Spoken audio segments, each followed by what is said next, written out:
నమస్తే, welcome back to Suman TV. Present మనతో పాటు ఉన్నారు అనలిస్ట్ మందర్ కృష్ణారెడ్డి గారు. నమస్తే సార్. నమస్తే అమ్మ. Sir, H1B visa, OPT, F1 వీటి గురించి మాట్లాడుకుంటే, ఎవరైతే ఓపీటీ, F1 వీసా పైన ఉంటారో వాళ్ళు గనక H1B వీసా గనక మారితే, ఏదైతే ఫీజు రీసెంట్ గా ట్రంప్ తీసుకున్న నిర్ణయం ఏదైతే ఉందో 99 లక్షలు కట్టాలి అని చెప్పేసి, అది మినహాయింపు ఉంటుంది అని చెప్పేసి ఒక వార్త అయితే వస్తుంది.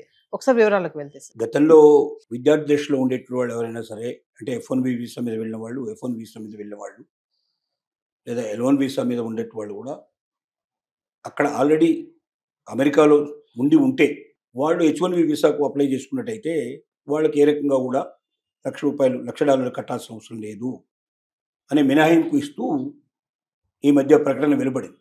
దాంట్లో ఇంకొంచెం వివరంగా వాళ్ళు చెప్పినట్టు మాటలు ఏమిటంటే, విద్యార్థి వీసా కింద కానీ లేదా ఓపీటీ, ఆప్షనల్ ప్రాక్టికల్ ట్రైనింగ్ ఎవరైతే చేస్తున్నారో, అంటే విద్యార్థి దశ తర్వాత నెక్స్ట్ స్టూడెంట్గా అయిపోయి నెక్స్ట్ వాళ్ళు ఓపీటీ కింద ఉండేటి వాళ్ళు, వీళ్ళు ఎవరైనా సరే H1B వీసాకి ఏదైనా అప్లై చేసుకున్నట్టయితే విద్యార్థి చదువు పూర్తయిన డేట్ నుంచి కానీ ఓపీటీ పూర్తయిన డేట్ నుంచి కానీ 60 రోజుల లోపల వాళ్ళు ఈ అవకాశం వాళ్ళకు ఉంటుంది. అంటే విద్యార్థి దశలో ఉండేప్పుడే వాళ్ళు H1B వీసాకి అప్లై చేసుకోవచ్చు. అది డైరెక్ట్గా విద్యార్థిగా పూర్తి చేసుకున్న తర్వాత అయినా వాళ్ళు అప్లై జాయిన్ కావచ్చు.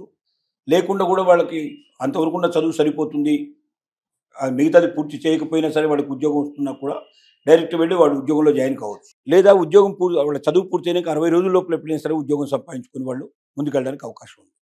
లేదా దాని తర్వాత ఎడ్యుకేషన్ తర్వాత ఎలాగో ఓపీటీ వస్తుంది కాబట్టి ఓపీటీసీ పీరియడ్ పూర్తయిన 60 రోజుల్లో అయినా సరే వాళ్ళు దీన్ని ఉపయోగించుకోవడానికి అవకాశం ఉంది. వీళ్ళెవరు మాత్రం కంపల్సరీగా వాళ్ళెవరు ఈ $1,00,000 నుంచి మినహాయింపు పొందినట్టే లెక్క. దాని అర్థం నేను ఎడ్యుకేషన్ పూర్తయిపోయింది, ఎంతకాలమైనా ఉండి నేను ఎప్పుడైనా అప్లై చేసుకోవచ్చు అనడానికి వీల్లేదు. ఎడ్యుకేషన్ తర్వాత ఓపీటీ వచ్చి ఉండాలి. ఓపీటీ వచ్చిన తర్వాత 60 రోజుల లోపల మాత్రమే ఈ గడువు లోపల ఇది పూర్తి చేసుకోవాలి. ఓపీటీ తర్వాత 60 రోజుల లోపల కూడా పూర్తి చేసుకోకపోతే తెలుగు టపాలో ఇండియాకు రావాల్సిన పరిస్థితులు ఏర్పడతాయి, వాళ్ళ దేశానికి వెళ్ళాల్సిన పరిస్థితి ఏర్పడుతుంది.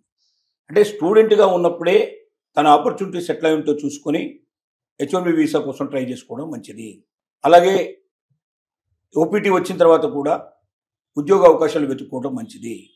ఆ రెండు పూర్తయిన తర్వాత, ముందు స్టూడెంట్ తర్వాత ఓపీటీ, ఈ రెండు పూర్తయ్యే లోపల కూడా నీకు జాబ్ దొరకకపోతే మాత్రం 60 రోజుల తర్వాత రిటర్న్ కావాల్సిన పరిస్థితులు ఏర్పడతాయి. కాబట్టి ఈ టైంని పీరియడ్ని దృష్టిలో పెట్టుకొని ఎడ్యుకేషన్ పూర్తవుతుండగానే ఓపీటీ సంపాదించుకోవడం ముఖ్యం. ఓపీటీ వచ్చిన ముగిసే టైంకి ఎప్పటివరకైతే ఓపీటీ డేట్ ముగిస్తుందో ఆ డేట్ నుంచి 60 రోజుల లోపల అప్లై చేసుకోవాల్సిన అవసరం ఉంది. ఇది జాగ్రత్తగా స్టూడెంట్స్ అందరూ గమనించుకోవాలి, లేకపోతే చాలా ఇబ్బంది పడిపోతారు. ఎందుకంటే మనం మెల్లగా చూసుకోవచ్చులే, స్టూడెంట్షిప్ మనం ఇక్కడ ఉన్నాం కదా, ఇక్కడ ఎన్నేళ్ళైనా మనం ఉండొచ్చు, మనం మెల్లగా ఉద్యోగం సంపాదించుకోవచ్చు అంటే కష్టం. స్టూడెంట్గా కాదు, స్టూడెంట్ తర్వాత ఓపీటీ సంపాదించుకోవాలి. 99% వచ్చే అవకాశాలు ఉన్నాయి. కానీ దానికి అప్లై చేసుకోవాల్సిన విధానం ప్రకారం అప్లై చేసుకుని ఓపీటీ తెచ్చుకొని ఓపీటీ పూర్తి చేసుకునే లోపల, అంత తర్వాత అది ముగిసిన 60 రోజుల లోపల ఖచ్చితంగా నీకు H1B వీసాలో యజమాని నీకు ఉద్యోగం ఇస్తున్నట్టుగా నీకు అగ్రిమెంట్ ఇవ్వాలి. నువ్వు స్టూడెంట్ దశలో ఉన్నా కూడా నీ స్టూడెంట్ పూర్తయిన తర్వాత తీసుకుంటానే కూడా ఒకళ్ళు ఇచ్చిన నీకు వర్క్ పర్మిట్, నీకు ఆర్డర్ లెటర్ ఇచ్చిన లెటర్ రూపంలో నీ స్టూడెంట్షిప్ పూర్తయిపోయిన తర్వాత నేను వెంటనే దీంట్లో జాయిన్ చేసుకుంటాను అని ఒక అష్యూరెన్స్ ఇచ్చినా కూడా ఓపీటీ లేకపోయినా ఆ స్టూడెంట్ డైరెక్ట్గా వచ్చి ఉద్యోగంలో జాయిన్ అయ్యే అవకాశం ఉంది. వాళ్ళు కూడా $1,00,000 పే చేయాల్సిన అవసరం లేదు. తర్వాత ఓపీటీ పూర్తయిన తర్వాతనైనా 60 రోజుల లోపల ఉద్యోగం సంపాదించుకోవాలి. అంటే ఈ నిబంధనని జాగ్రత్తగా ఎవరైతే కేర్ఫుల్గా అర్థం చేసుకోరో చాలా ఇబ్బందులు పడతారు. ఇప్పుడున్నటువంటి పరిస్థితి ఏంటంటే, ఇంతకుముందు అంటే ట్రంప్ రాకముందు ఉన్న పరిస్థితి ఏంటంటే లావిష్గా 540 రోజులు, దాదాపు సుమారుగా 300 నుంచి 500 రోజుల వరకు స్టూడెంట్షిప్ అయిపోయిన తర్వాత కూడా హాయిగా వాళ్ళు ఉండేవాళ్ళు. అది ముగిసిన తర్వాత కూడా చాలామంది ఉండేవాళ్ళు. మెల్లమెల్లగా ఏదో ఒక జాబ్ ఎత్తుకొని జాబ్లు స్థిరపడేవాళ్ళు.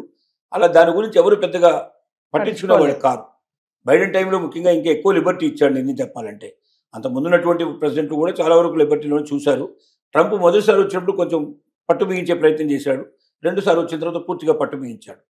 స్టూడెంట్స్ మాకు అవకాశం ఉంది కదా, ఇంకా మేము $1,00,000 కట్టాల్సిన అవసరం లేదు కదా అని ఆలోచించకుండా ఇప్పటి నుంచే ప్రతిరోజు జాగ్రత్తగా ఆలోచించి ఏ జాబ్స్ కనువైన తను చదువుతున్నాడా, లేక తన చదువుకు అనుకునేటువంటి ఉద్యోగాలు ఏం దొరుకుతాయా అనేది రీసెర్చ్ చేసి తెలుసుకొని దానికి సంబంధించిన ఇప్పటి నుంచే విద్యార్థిగా ఉండే అప్లై చేసుకుంటూ ఆ జాబ్కు ఎలిజిబిలిటీ సంపాదించుకొని నా విద్యార్థి దశ ఈ రోజుతో పూర్తి కాబోతుంది, ఆ రోజు నెక్స్ట్ డే నేను మీ దగ్గర వచ్చి జాయిన్ అవ్వడానికి నాకు అవకాశం కల్పించండి అంటూ ముందుగానే వాళ్ళ దగ్గర నుంచి లెటర్ తీసుకునే ప్రయత్నం చేయడం చాలా మంచిది. లేదంటే కనీసం ఓటీపీ టైంలో అయినా, చాలా ఎక్కువ పీరియడ్ ఓటీపీ ఉంటుందో ఆ టైంలో అయినా సరే సంపాదించుకోగలిగే అవకాశం ఉంటే స్థిరంగా అక్కడే ఉంటాడు.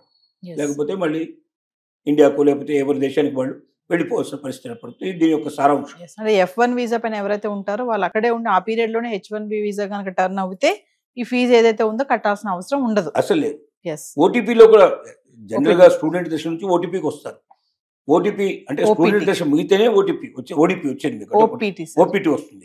ఓపీటీ అంటే అది ఆప్షనల్ ప్రాక్టికల్ ట్రైనింగ్ కాబట్టి ఓపీ టైంలోనే ఇతను ఉద్యోగానికి సంపాదించుకునే ప్రయత్నం చేయాలి. స్టూడెంట్ దశ కానీ ఓపీ టైం కానీ ఈ రెండు టైమింగ్స్ కుదరకపోతే 60 రోజులు టైం, ఆ తర్వాత కథం అయిపోతుంది. తర్వాత తొందరపడినా ఇంకా లాభం లేని పరిస్థితి ఏర్పడుతుంది. కాబట్టి చాలా జాగ్రత్త పడాలి. Thank you.